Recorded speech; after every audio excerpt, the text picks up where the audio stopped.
एक बार फिर से आप सभी को स्वागत है।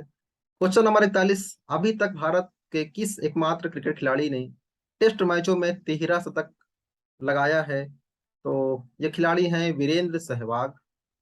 क्वेश्चन नंबर 42 है, अमजद अली खान का संबंध किस वाद्य यंत्र से है? इनका संबंध है सरोद। सरोद वादक थे अमजद अली खान। क्वेश्चन नंबर 43, प्रथम भारतीय नारी जो एवरेस्ट शिखर पर चढ़ने में सफल हुई, उनका नाम था बछेंद्री पाल। क्वेश्चन नंबर 44, प्रथम भारतीय फिल्म राजा हरिश्चंद्र के निर्माता कौन थे? तो ये थे दादा साहब फाल्के। दादा साहब फाल्के प्रथम निर्माता थे। क्वेश्चन नंबर 45 है, युवा दिवस किस दिन मनाया जाता है? तो इसका जो आंसर होगा वो है 12 जनवरी को युवा दिवस मनाया जाता है। तो ये क्वेश्चन हमने देखे। क्वेश्चन नंबर अगले की ओर हम बढ़ते हैं।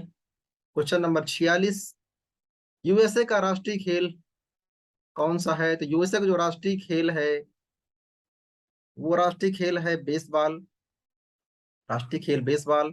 क्वेश्चन नंबर 47 की अगर हम बात करें, आए मेरे वतन के लोगों, ये देशभक्ति गीत किसने लिखा? तो प्रदीप ने यह गीत लिखा था, आए मेरे वतन के लोगों। क्वेश्चन नंबर 48, करो या मरो का नारा किसने दिया? तो ये नारा देने वाले थे महात्मा गांधी जी। नील नदी किस का उपहार माना जाता है, यानी नील नदी का उपहार किस देश को माना जाता है? तो मिस्र देश को माना जाता है।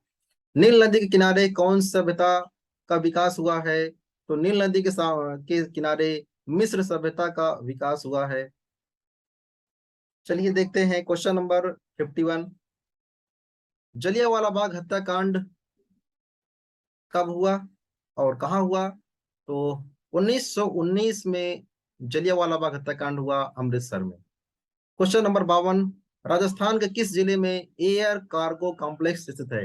एयर कार्गो कॉम्प्लेक्स कहाँ है? जयपुर में एयर कार्गो कॉम्प्लेक्स है। मारो फिरंगी को ये नारा किसने दिया? ये नारा देने वाले थे मंगल पांडे। क्वेश्चन नंबर 54, वेदों की ओर लौटो ये नारा किसने दिया? इसको देने वाले थे दयानंद सरस्वती। अगले क्वेश्चन तरफ चलते हैं। क्वेश्चन नंबर 55, 1912 में अल हिलाल नामक समाचार पत्र का संपादन या शुरुआत किसने किया? तो मौलाना अबुल कलाम आजाद। इन्होंने सबसे पहले इन समाचार पत्रों का प्रकाशन शुरू किया था। चलिए क्वेश्चन नंबर पहुंचते हैं, क्वेश्चन नंबर 56 की तरफ। क्वेश्चन नंबर 56 है, 1939 में कांग्रेस छोड़ने के बाद सुभाष चंद्र बोस ने किस दल की स्थापना की थी? तो वो दल था फॉरवर्ड ब्लॉक। फॉरवर्ड ब्लॉक की स्थापना सुभाष चंद्र बोस ने की थी। 57 नंबर क्वेश्चन है, नौसेना अकादमी कहाँ स्थित है? तो ये है गोवा में। नौसेना अकादमी कहाँ है? गोवा में है। न्यूट्रॉन की खोज किसने की? तो वो है न्यूट्रॉन की खोज करता है James Chadwick. Question number 59, Ramayana किसने लिखी? तो रामायण लिखने वाले थे महर्षि वाल्मीकि। महर्षि वाल्मीकि ने रामायण लिखी थी। नेक्स्ट क्वेश्चन है, रावण के पिता का क्या नाम था? तो रावण के पिता का नाम था विश्वावा। विश्वावा। विश्वावा इनका इनके पिता का नाम था। चलिए देखते हैं नेक्स्ट क्वेश्चन की ओर हम मूव करते हैं। और ये क्वेश्चन नंबर 61। 61 की अगर हम बात करें तो एलपीजी का विस्तार, यानी एलपीजी का जो पूरा नाम है वो नाम क्या है?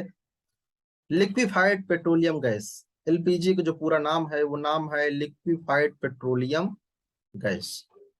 एनसीसी का जो गठन है, स्थापना कब हुई? तो 1948 में एनसीसी का गठन हुआ।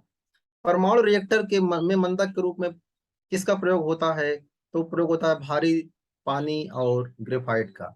हैवी वाटर एंड ग्रेफाइट का इस्तेमाल परमाणु रिएक्टर में मंदक के रूप में किया जाता है। फिर है पराश्रव्य तरंगों। पराश्रव्य तरंगों की आवृत्ति कितनी होनी चाहिए? तो ये है 20,000 हर्ट्ज से अधिक होनी चाहिए। क्वेश्चन नंबर 65 है, पारसेक। पारसेक किसकी यूनिट है, किसकी इकाई है? तो खगोल की दूरी का जो एक इकाई है उसे बोलते हैं पारसेक बोलते हैं। तो ये रहे क्वेश्चंस नंबर 65 तक। चलिए देखते हैं 66 से 70 तक के क्वेश्चंस। तो क्वेश्चन नंबर 66, पीतल किन दो धातुओं का मिश्रण होता है? तो पहली धातु है यहाँ पर तांबा और दूसरी धातु है जस्ता। यानी कि पीतल जो बनता है, ब्रास बनता है, ये पीतल तांबा और जस्ता से बनता है। राष्ट्रीय ग्रामीण विकास संस्थान कहाँ स्थित है?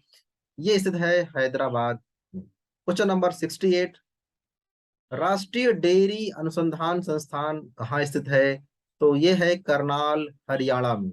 यानी कि राष्ट्रीय डेयरी अनुसंधान संस्थान करनाल, हरियाणा में स्थित है। काफी महत्वपूर्ण क्वेश्चन है। राष्ट्रीयकृत बैंकों का सबसे बड़ा बैंक कौन सा है? राष्ट्रीयकृत बैंकों में सबसे बड़ा बैंक कौन सा है? तो ये है पंजाब नेशनल बैंक। रिक्टर पैमाने द्वारा क्या नापते हैं? तो यहाँ नापते हैं भूकंप की तीव्रता नापी जाती है। नेक्स्ट क्वेश्चन की तरफ चलते हैं, क्वेश्चन नंबर 71 की तरफ। हाँ, क्वेश्चन नंबर 71 की अगर हम बात करें तो क्वेश्चन नंबर 71 है, अंतर्राष्ट्रीय न्यायालय कहाँ स्थित है? तो अंतर्राष्ट्रीय न्यायालय है द हेग में। द हेग हॉलैंड में है, हॉलैंड में ये स्थित है। अंतरिक्ष यात्री को बाह्य आकाश कैसा दिखाई पड़ता है? क्योंकि वहां कोई वायुमंडल नहीं है, तो वहां पर जो अंतरिक्ष है वो काले रंग का दिखाई पड़ता है। पृथ्वी का एकमात्र प्राकृतिक उपग्रह कौन सा है? तो पृथ्वी के एकमात्र प्राकृतिक यानी नेचुरल प्राकृतिक रूप से उपग्रह पाया जाता है, एक ही उपग्रह है, उसका नाम है चंद्रमा। उपग्रह वही होता है जो ग्रह के चक्कर लगाते हैं। क्वेश्चन नंबर 74, पृथ्वी की आयु का मापन किस विधि से किया जाता है? तो ये जो विधि है इसका नाम है यूरेनियम विधि। यूरेनियम के माध्यम से हम पृथ्वी की आयु का अनुमान लगाते हैं। क्वेश्चन नंबर 75 है, रेफ्रिजरेटर में कौन सी गैस प्रयुक्त होती है? तो ये गैस है फ्रियान गैस। तो रेफ्रिजरेटर में फ्रियान गैस प्रयुक्त होती है। इस प्रकार हमने ढेर सारे क्वेश्चंस देख लिए हैं। अब चलते हैं अगला क्वेश्चन नंबर 76 से आगे। और अगर हम बात करें 76 की, तो 76 क्वेश्चन, रेबीज के टीके की खोज किसने की? तो रेबीज के टीके की जो खोज की है लुई पास्चर ने किया है। अंतर्राष्ट्रीय ओलंपिक समिति का मुख्यालय कहाँ है? तो लोसाने में है। अंतर्राष्ट्रीय न्यायालय कहाँ स्थित है? तो हेग में है। पेनिसिलिन की खोज किसने की? पेनिसिलिन की खोज करने वाले थे अलेक्जेंडर फ्लेमिंग। पेसमेकर का संबंध किससे है? तो पेसमेकर का संबंध है हृदय से, यानी कि हृदय से जुड़ा हुआ ये टॉपिक है। तो इस प्रकार हमने क्वेश्चन नंबर 80 तक देख लिए हैं। मिलते हैं अगले भाग में, तब तक के लिए पढ़ते रहिए, बढ़ते रहिए।